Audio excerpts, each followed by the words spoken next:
Hay una institución, un poder constitucional, una institución autónoma constitucionalmente, que es la Defensoría del Pueblo, que siempre da noticia y está detrás de la noticia, porque siempre está donde hay ciudadanos que se puedan sentir amenazados en sus libertades y en sus garantías, y ahí tiene que estar el defensor del pueblo. Pero también la Defensoría está en algunas noticias polémicas. Pero vamos a hablar de todo esto. ¿Con quién? Con el defensor del pueblo. Gracias por acompañarnos, Josué Gutiérrez. Fernando, gracias a ti y aprovecho, creo que es la primera entrevista que concedo en el presente año.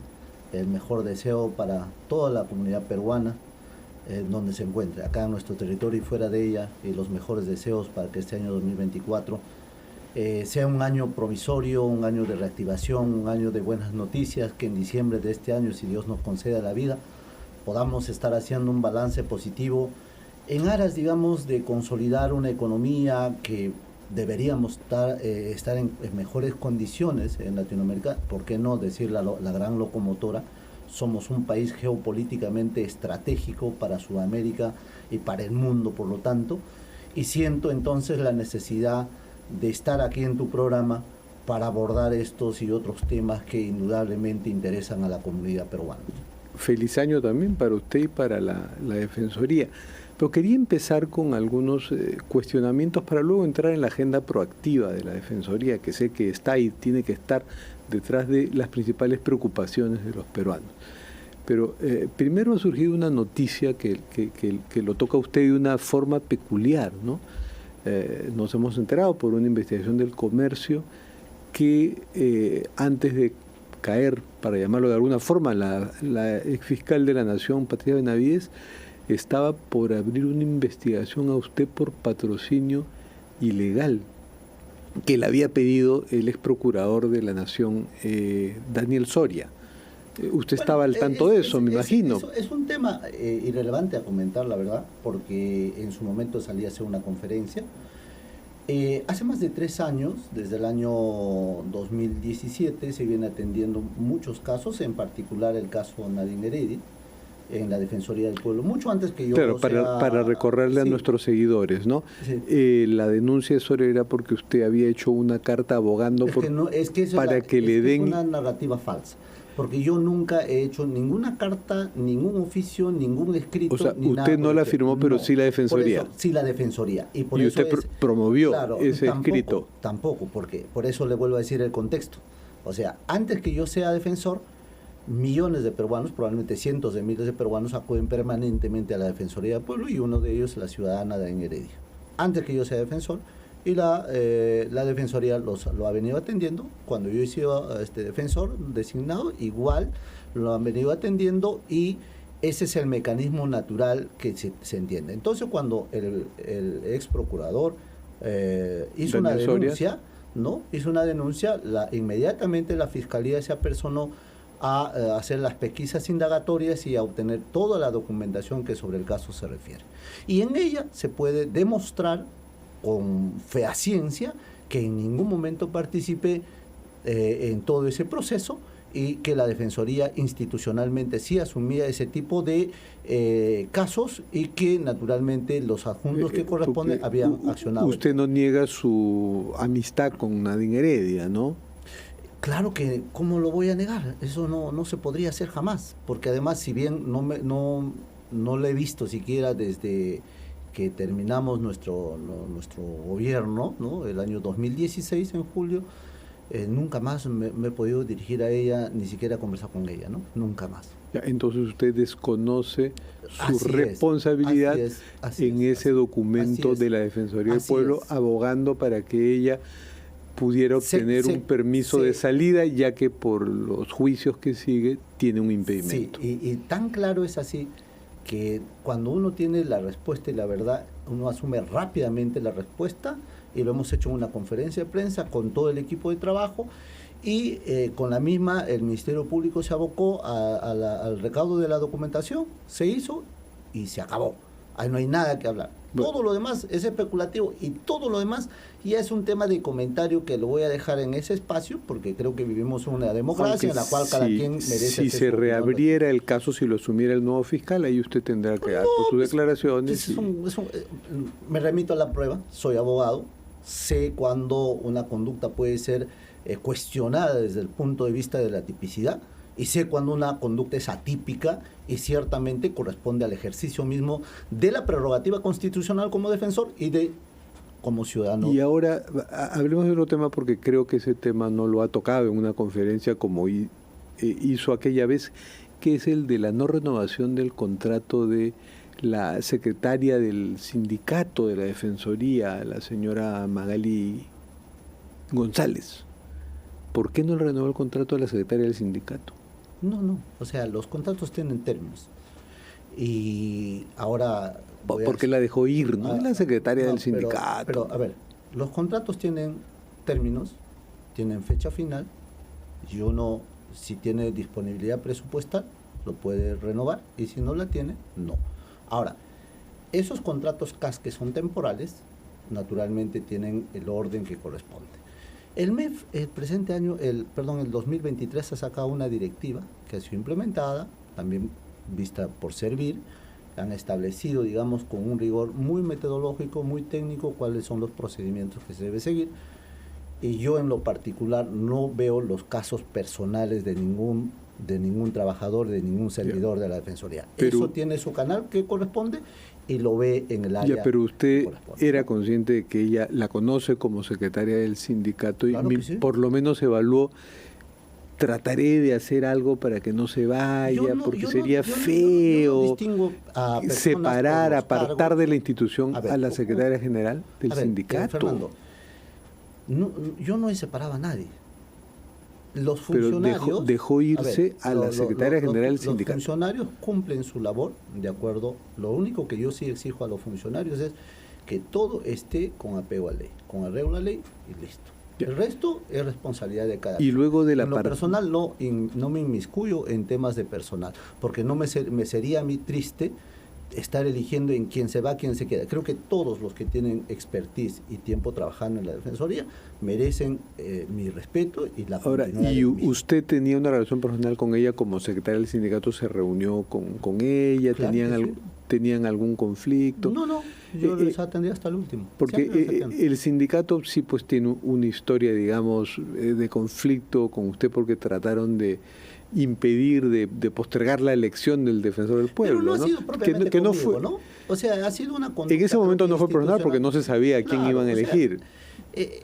El derecho a opinar, el derecho a pensar, el derecho al ejercicio mismo de las actividades que tienen connotación institucional no puede ser vedada por nadie, menos por mí, que soy un demócrata. O sea, en esa parte... Pero por eso, como un demócrata, ex nacionalista, para hablar del partido del que fue parte, pues, dejarse ir a la secretaria del sindicato es feo. En una defensoría, además, que respete esas garantías a la sindicalización. A ver, no te hace distinto ser líder sindical a un trabajador cualquiera. El derecho es para usted, para mí, tan igual que para cualquiera. Nuestras, digamos, funciones, digamos, de representación del agremiado, ¿es distinta? Sí es distinta. Pero el derecho de usted y el mío son los mismos. Entonces yo no puedo buscar categorías de personas. Porque eres dirigente, yo tengo la obligación de renovar. Hay ciertas prerrogativas que tienen los dirigentes sindicales, ¿no? En su caso no lo tenía porque era una trabajadora CAS. Yo lo que digo es que la garantía a la sindicalización de todo trabajo, de todo trabajador, y las garantías que implican sus licencias, digamos, el reconocimiento y el respeto de una atención, eso sí va conmigo y siempre ha sido, es una práctica. Han renunciado varios defensores adjuntos, incluyendo a la principal defensora adjunta, que era Alicia Abanto. ¿Ya paró los cambios son permanentes? Estas salidas, usted ya tiene un equipo... Usted ya tiene un equipo de confianza. Sí, son veremos más salidas porque hay defensores que sí se han quedado, ¿no? De viejas épocas. Más que mirar salidas, veamos quiénes entran, ¿no? O sea, porque uno lo que busca es que la institución cumpla determinados estándares de trabajo, y en ellas muchos quisieran estar y otras no. ¿Y ya terminó con la renovación, para llamarlo de una forma? ¿O? No, este es un proceso, comprenderá usted. Todavía que cuando yo llegué, se vienen más ajustes. ¿Por qué no? O sea, cuando yo llegué a la Defensoría, no salió nadie. y no salió nadie, no es porque yo quería o no quería. Uno tiene que establecer un mecanismo de trabajo y empezar en esa dinámica. Naturalmente, yo tengo un cargo de designación de 5 años, hago una programación para los 5 años, quiero establecer las bases sobre las cuales la Defensoría tiene que trabajar y profesionalizar el Estado, tiene que tener una labor coadyuvante, por un lado, y por otro lado, el mismo ejercicio de la defensa del derecho humano como una constante. Esperemos que esté revisando bien los currículos para que se cumpla la meritocracia, y sea gente que honre sus cargos. Felizmente no somos una isla, somos parte de la estructura, hay una ley de idoneidad, se establecen los estándares, los perfiles de puesto en cada una de ellas, y uno no puede estar exceptuado de eso, ¿no? Hablemos de los temas que me imagino están preocupando a la Defensoría y que tienen que ser, en el mejor de los casos, las principales preocupaciones de los ciudadanos del país. Hay una que es la que aparece en todas las encuestas como el top, que es la inseguridad. ¿Cuál es la línea de acción de la Defensoría para reaccionar ante caramba, el Estado no está haciendo lo suficiente para garantizar la seguridad de los peruanos? ¿Qué le reclamamos al Estado? ¿Qué están haciendo al respecto? La inseguridad, yo tengo varias lecturas de la inseguridad, es parte del desorden mismo, del desorden social que vivimos, y básicamente se ha ido perdiendo el principio de autoridad en todo este tiempo, y lo que ha ido ganando entonces el campo, el terreno, la ciudad, la sociedad ha sido muchas veces este crimen que ha ido empoderándose de las calles, y ciertamente eso ha hecho que la sensación de inseguridad sea cada vez mayor. Y si usted ve, por ejemplo, le voy a poner solamente un ejemplo, ¿no? Si usted ve estos últimos días de las fiestas navideñas y las de Año Nuevo, pareciera que nuestras autoridades que tienen que ver con el Ejecutivo, y no me refiero propiamente al Poder Ejecutivo, sino a los municipios que por función tienen que velar, por ejemplo, no solamente por la seguridad, sino también por la limpieza, por las acciones permanentes de la presencia del Estado en la comunidad, no se da. Entonces, por ejemplo, mañana a partir de las 4 o 5 de la mañana estamos haciendo supervisión en todo Lima para ver el tema de los residuos sólidos, de la basura que son focos de contaminación en las calles, en las avenidas, en los lugares más populosos. Tenemos que estar. Entonces, cuando uno no ve a la autoridad presente en esos lugares, o como por ejemplo en las playas, o como por ejemplo en los parques, donde no hay servicios sanitarios, o sea, los servicios que el Estado está obligado a brindar, entonces uno ve que ese desorden es absoluto y la presencia del Estado no está. Entonces, una alianza coadyuvante con los alcaldes, con los gobernadores, con los ministros, estableciendo criterios en común para ir trabajando y empoderar el principio de autoridad, creo que es muy importante. Entonces, ahí radica y sería muy importante tener, por ejemplo, la Defensoría de manera muy importante. Un informe de la Defensoría diciendo qué le está faltando al Estado y a la coordinación con los otros actores de la lucha contra la seguridad para garantizar mejor a esos ciudadanos extorsionados, víctimas no solo de la percepción de inseguridad, sino de la real inseguridad. Y esa es la agravante, porque antes hablábamos de un tema de sensación de inseguridad a los arrebatos que eran comunes, pero ahora viene el arrebato seguido de muerte. O sea, el arrebato porque una cartera o un celular es una bala en la cabeza. Entonces, esas condiciones de alto grado de ferocidad tienen que medirse en términos de descomposición social. O sea, y cualquiera va a decir, el sociólogo, el antropólogo, el psicólogo te va a decir, seguro, coincidentemente, que es un problema de concepción social. La estructura social está requebrajada y por lo tanto hay que trabajar. Ahora, ¿cómo se trabaja eso? Una lectura correcta respecto al tema holístico, respecto a la problemática de la estructura social, nos va a permitir tener un diagnóstico cierto, claro y concreto. No el diagnóstico que tenemos ahora, que es un diagnóstico de política pública sectorial, donde todo el que es ministro del Interior tiene una visión estrictamente táctica y cómo enfoca su lucha contra esto. Esperemos ver ese informe defensorial porque sería bastante útil. Sí, ahora. Lo estamos trabajando. Lo más importante es que es muy integral, abarca el país, es un diagnóstico que va a servir al Ejecutivo, al Legislativo y al sistema de justicia para empezar a aterrizar políticas pasemos públicas. a otro tema. El 9 de enero se cumple un año pues de algo que la Comisión Interamericana de Derechos Humanos ha llamado una masacre, ¿no? Lo llamó en términos condicionales, pero usó ese término masacre, que murieron cerca de 20 personas en Juliaca. Y algunos opositores están organizando protestas al respecto. Usted que tiene un área de previsión y de mapeo de conflictos, ¿qué le dicen sobre estas protestas? ¿Van a ser intensas o no? siempre hay que ver los contextos, ¿no? O sea, los contextos cuando se han encrispado más estos temas ha generado muertes y es algo que hay que lamentar. Y hay dos informes ahí, ¿no? O sea, un informe preliminar sobre la Comisión Interamericana de Derechos Humanos que hizo llegar al Estado, al propio Estado, para ver en qué se coincidía con todo el levantamiento de información que ellos habían tenido y que cuyo insumo, además, había estado en gran parte y en gran medida colegida o recogida de los informes preliminares que la Defensoría del Pueblo venía entregando, sobre todo en las zonas donde se había asentado, por ejemplo, recuerdo la Defensoría Ayacucho, en Ayacucho hizo un buen trabajo. En Juliaca, ¿no?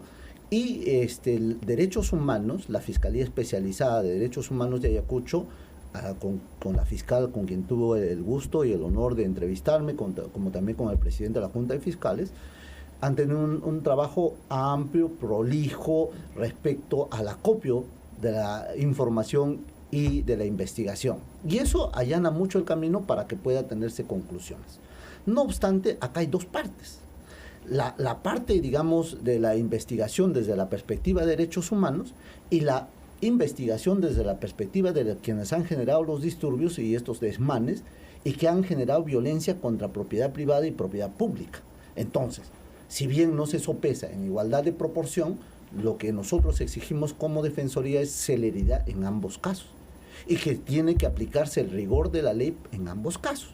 Y naturalmente el seguimiento que corresponde a esa investigación, que tiene que ser prolija, objetiva y desvinculada de todo afán de persecución política, de todo afán, digamos, de esa naturaleza, nosotros siempre nos inclinaremos porque la justicia sea lo más célere. Y para eso hemos tenido que articular con Naciones Unidas, quien ha mostrado una colaboración permanente con el Ministerio Público y también con otros actores que han participado como las víctimas. Se refiere a Naciones Unidas, no al sistema interamericano, sino a Naciones Unidas que tiene el alto comisionado de Naciones Unidas para los derechos humanos. Que han apoyado directamente todo este proceso, que sigan apoyando todo este proceso, porque no solamente son apoyos en términos, digamos, morales o de exhortación o recomendación, sino básicamente apoyos de carácter económico, apoyos de carácter técnico. No se olviden que los fiscales que están llevando a cabo estas investigaciones han sido capacitadas justamente bajo esos mecanismos. Entonces, ciertamente hay que esperar, naturalmente, cómo se desarrollan todas estas investigaciones a efectos de tener noticias a la brevedad posible respecto a las conclusiones del mismo, pero en la misma proporción. Ya. ¿Y qué le dice su área de conflictos sociales? Hay muchos mapeados, hay algunos que vayan a saltar próximamente. Ahí el adjunto Rolando Luque sigue claro, en la Defensoría. Claro. Alguien conserva de la vieja época, qué bueno. No, hay varios. Está el señor Luque, está la señora Eugenia, está la señora Diana Portal, está la señora... ¿Han disminuido los conflictos sociales en los últimos meses? Ha disminuido en gran medida, pero se mantienen latentes. El problema es el cumplimiento de acuerdos, Fernando, porque muchas veces cuando se llegan a establecer los criterios de comunicación y tras una mesa de diálogo, se llegan a acuerdos, actúa, digamos, como intermediador, como facilitador, para que estos diálogos puedan darse y sobre todo para que los acuerdos puedan tener, digamos, un sentido de ejecución en su momento. Entonces, se plasman en documentos. El alto grado de movimiento entre ministros y directores y todo hace que muchos de esos compromisos simplemente no se cumplan y se vuelve a exacerbar ese mismo propósito de reivindicación y entonces los que han firmado los acuerdos vuelven a tomar las carreteras, vuelven a tomar, digamos, los centros de producción y entonces se convierte nuevamente en un proceso de latencia, de permanencia, de conflictividad. Y hecho que no debemos hacerlo. O sea, un tema de acuerdo simplemente se ejecuta, se cumple y las partes tienen que someterse, digamos... Para terminar, hay un tema que quería tocar con usted. Nos enteramos en esta caja de sorpresa que resultó ser el Ministerio Público que había reglaje a algunos colegas periodistas como Juan Carlos Tafur, César Romero. Todo reglaje es condenable. Usted comprenderá que en los medios periodísticos y en los medios de los funcionarios siempre se comenta cómo se hacen los reglajes y uno ya se acostumbra a eso cuando uno tiene mucho tiempo, pero es un hecho condenable. O sea, yo creo en las libertades de pensamiento, en las libertades de acción que toda persona tiene que tener en ejercicio pleno de sus derechos.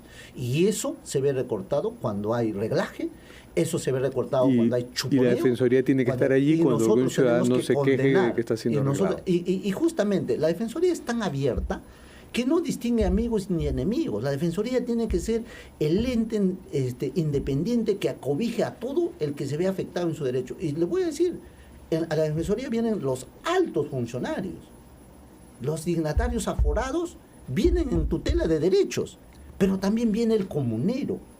Entonces, cuando se dice que el señor está reuniéndose con un alto funcionario, porque justamente todos ejercitamos derechos, y lo que hemos visto es que se está criminalizando la política, se criminalizan acciones que no deben ser criminales. Una reunión entre usted y yo, ¿por qué puede ser criminal? Una reunión entre terceros, ¿por qué puede ser criminal? O sea, la libertad de reunión, que es un derecho constitucional, hoy es causal de poder imputársele una acción o un delito. No, mientras sea, Entonces, eso, mientras sea con transparencia no hay problema. Bueno, muchas gracias, defensor. A ti, Fernando. Gutiérrez. Siempre los tiempos serán cortos cuando podemos abordar temas interesantes. Estamos en el tema de la supervisión de las matrículas de estudios de enero y febrero. Me gustaría que en un programa me invites para desarrollar eso. Son fechas interesantes, porque eso va a marcar, ese y otros Fernando, temas. Eso va a marcar un antes y un después. La escolaridad es un tema fundamental. ¿Puede escoger una carta, por favor, y leer lo que dice? El de encima, voy a coger la carta que corresponde. Ahí está. ¿Qué dice? Guíame, señor de Murguay. Le salió muy un buen mensaje. Muchas gracias, Guíame, profesor José Dios Gutiérrez. Todopoderoso, Jehová, la Trinidad. Gracias.